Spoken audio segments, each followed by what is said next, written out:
Good morning mga kapugo! Nandito na naman tayo sa Sir Pugo TV para mag-share ng mga negosyo na pwedeng pasukin ngayon 2026 kahit nasa bahay ka lang. Kung wala ka pang negosyo, nagtatrabaho ka, gusto mo ng extra income, maliit na negosyo lang. Alisin nyo sa isipan nyo yung magpa-franchise ako ng mga ganito. Kukuha ako ng tao para magtrabaho sa negosyo ko. Kukuha ako ng pwesto sa bayan, sa labas, sa highway para mas makita nila yung business ko. Hindi. Alisin nyo yan. May mga negosyo na pwede nating umpisahan sa bahay. Halos pwede nating lahat ng negosyo pwede nating umpisahan sa bahay. Sa maliit lang.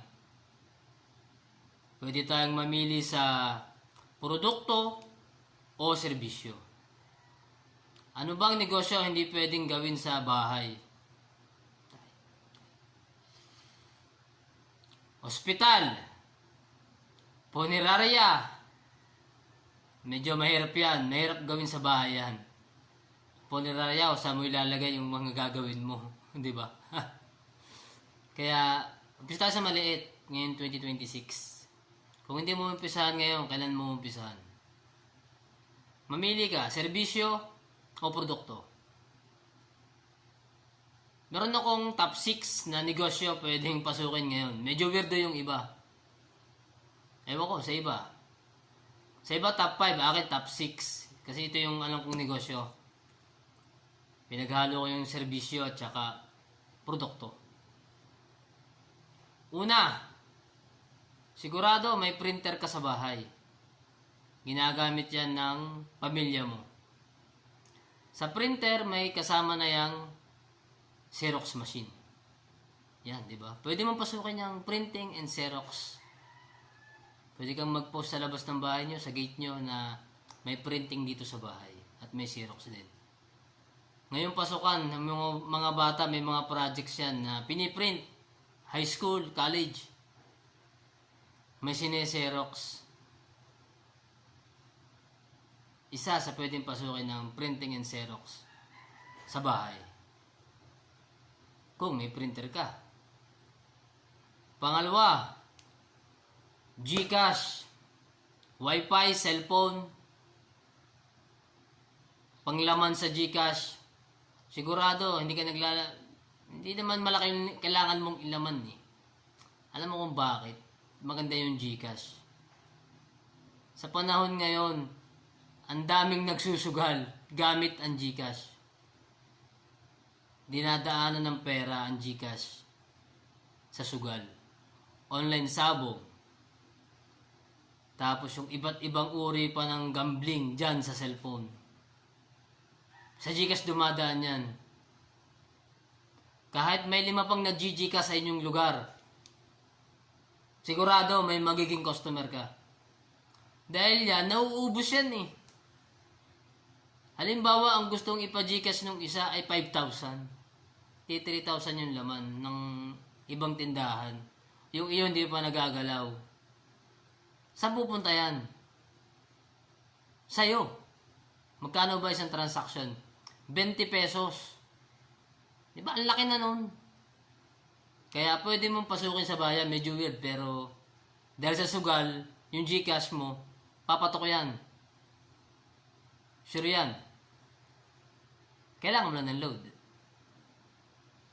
Pantatlo, sa dami nagsusugal ngayon, sa dami na nagsasabong, sa dami nang bumibili ng manok, pwede kang magtinda ng patuka ng manok. Sigurado may nag-aalaga dyan sa lugar nyo ng manok, panabong, patuka at vitamins. Yung tare, hindi mo pwedeng benta yan. May mahal yan. Pero yung patuka, kaya mo i-provide sa kanila yan. Patingi-tingi, pasako-sako. Kung wala pang nagbebenta, kahit may nagbebenta pa sa inyo yan, pwede kang makipag-healthy competition. Depende yan sa produkto mo na gagawin. Sa ibebenta mong patuka para sa kanila. Quality. Pwede mong pasukin yan. Pang-apat, kung napapaligiran ka ng boarding house, hindi ka man napapaligiran, marami sa inyong lugar na boarding house. Siyempre, mga pagod na. Wala ng oras magluto ng almusal. Papasok mga ng maaga, magpiprepare ng mga maaga yan. Kung gumigising ka ng umaga, mas maaga sa kanila. Pinagluluto mo rin ng almusal yung pamilya mo. Bakit hindi mo sila idamay? Ilabas mo yung niluluto mong almusal.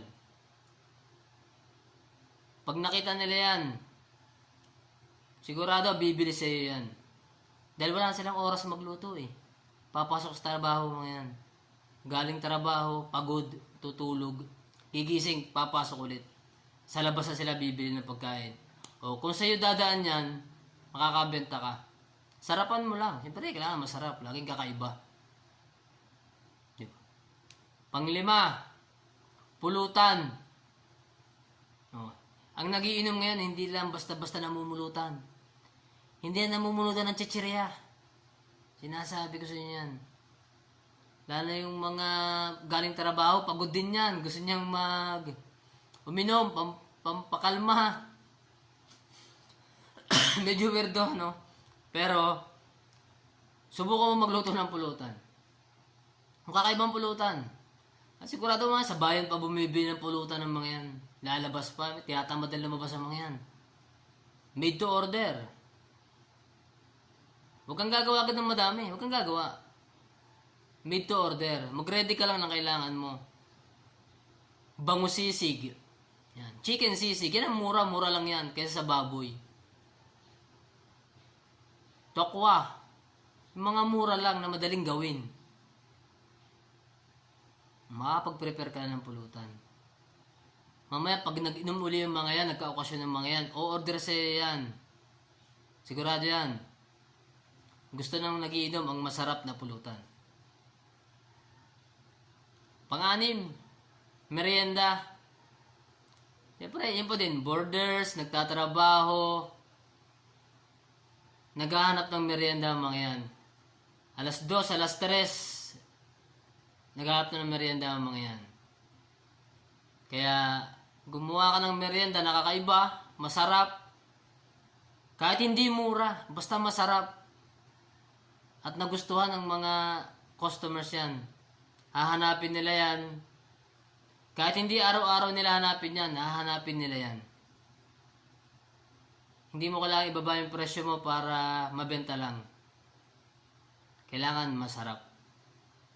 Yun lang, top 6 kong negosyo sa bahay na pwede mong gawin. Ngayon yung negosyo ko, tumatakbo.